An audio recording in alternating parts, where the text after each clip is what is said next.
خداوند بھلا ہے، اس کی شفقت کیا ہے اور اس کی وفاداری پشت در پشت ہے. اگر اس کی وفاداری پشت در پشت ہے، نسل در نسل ہے، تو پھر ہم پر بھی یہ لازم ہے کہ ہم بھی اس کے ساتھ وفادار ہیں. آئے میرے ساتھ دیکھیں گے لوکا کی انجیل اس کا 23 باب اور اس کی 43 آیت. میں ریپیٹ کر دیتا ہوں، لوکا کی انجیل اس کا 23 باب اس کی 43 آیت 43 آیت. اس نے اس سے کہا، میں تجھ سے سچ کہتا ہوں کہ آج ہی میرے ساتھ فردوس میں ہوگا. خداوند کے کلام کے پڑھے اور سنے جانے پر اس کی برکت.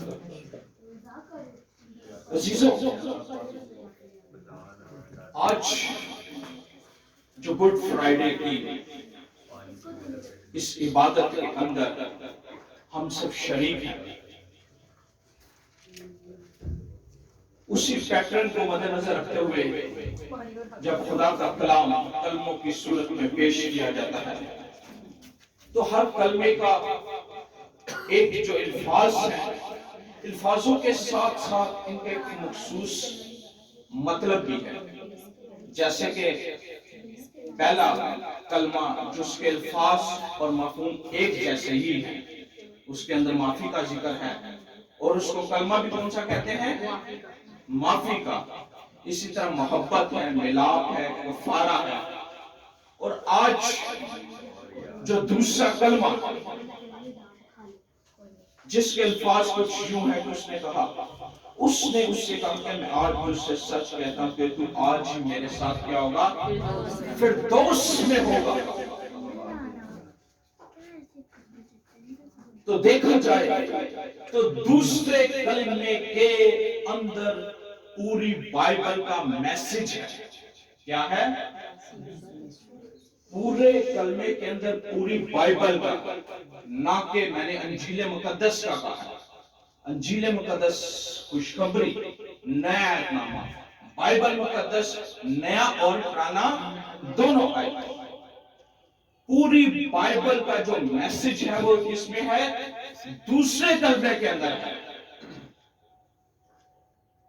اور یہ اس کلام کے اندر موجود ہے.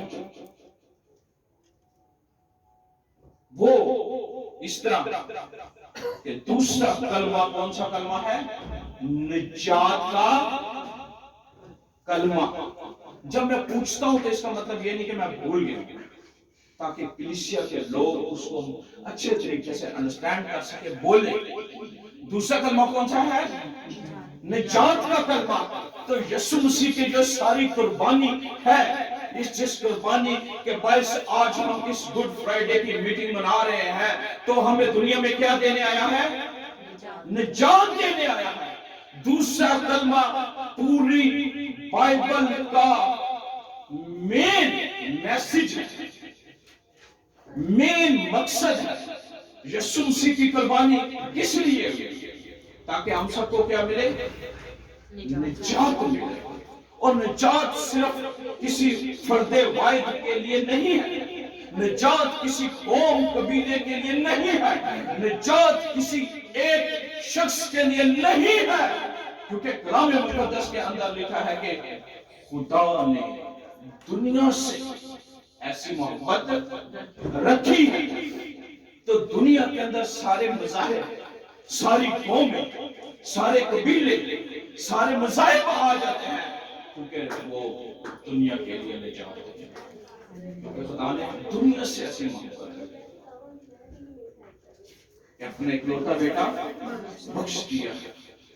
بخشا ہوا اس کلام کے مطابق جب اس سارے پروسیس کو مکمل کرتا ہوا اس مقام پر پہنچ گیا ہے جہاں اس کا وہ کام تھا. اور وہ کام کیا تھا؟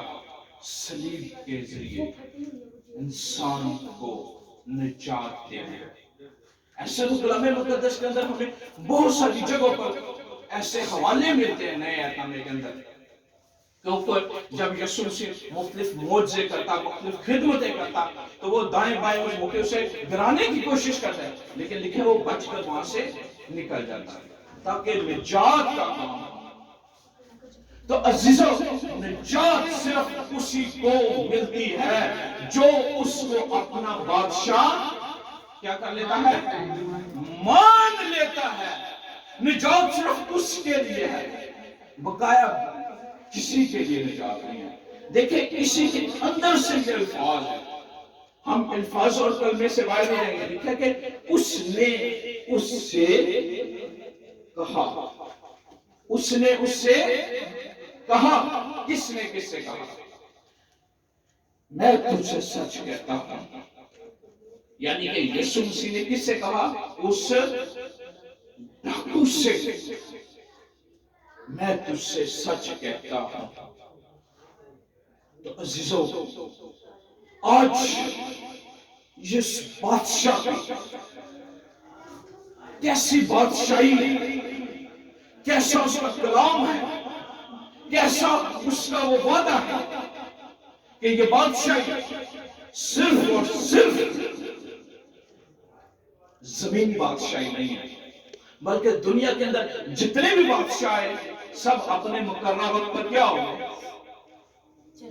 چلے گئے، قبر کے نیچے ہیں، لیکن یہ وہ بادشاہ ہے اپنی زمینی بادشاہی کو اس کے پلان کے مطابق جو باپ نے اس کو دیا مکمل کرنے کے بعد جب اپنی اس ازلی بادشاہی کی طرف جانے لگا ہے، جہاں وہ باپ کی دائیں طرف بیٹھ کے کیا کرے گا؟ ہم سب کا احساب کرے گا۔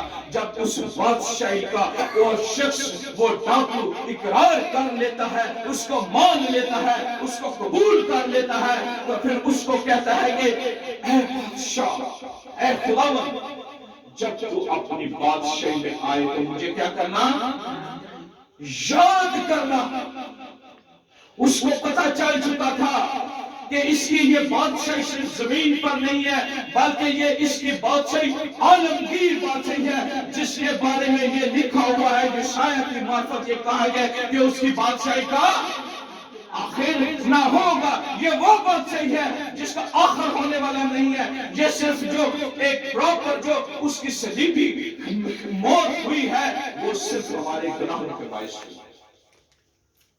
یہ وہ بادشاہی ہے، اور یہ بادشاہی صرف عارضی نہیں، ہمیشہ کی بادشاہی ہے۔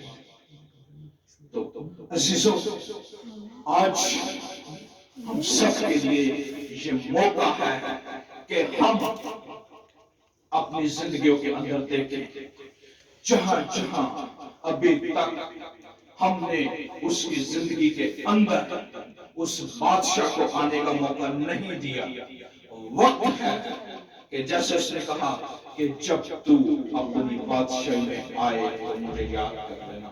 تو اس نے کیا کہا؟ تو آج میرے ساتھ کیا ہوگا؟ فردوس میں ہوگا۔ آئے پھر اپنی زندگیوں کے اندر دیکھیں کہاں کہاں آپ کی زندگیوں کے اندر ابھی اس کی بادشاہی نہیں ہے، اس کی مرضی نہیں ہے، اس کے مطابق آپ کا چال چلن نہیں ہے، اس کے مطابق آپ کی زندگی کے اندر وہ سب کچھ نہیں ہے، تو پھر آج آپ سب کے لیے موقع ہے کہ اس کی بادشاہی کو اپنی زندگی کے اندر آنے دیں۔ جب اس کی بادشاہی آپ کی زندگی کے اندر آ جائے گی تو پھر کلام مقدس کے اندر لکھا ہے، جہاں میں ہوں وہاں تم بھی ہوگے۔ وہ تب ہوگا عزیزو جب آپ اس کی طرح اس کو کہنے والے بن جائیں گے کہ تو آج میرے ساتھ فردوس میں ہوگا۔ وہ مقررہ وقت پر سب کچھ اپنی جگہ ہوگا، ہوا ہے، ایسا ہی ہے، لیکن آج بحیثیت آپ جہاں جہاں ہیں دیکھیں کہ آپ کی زندگی کے اندر اس کی بادشاہی ہے کہ نہیں، آپ کی زندگیوں کے اندر اس کے کلام کی بادشاہی ہے کہ نہیں، آپ کی زندگی کے اندر اس کے وعدے ہیں کہ نہیں۔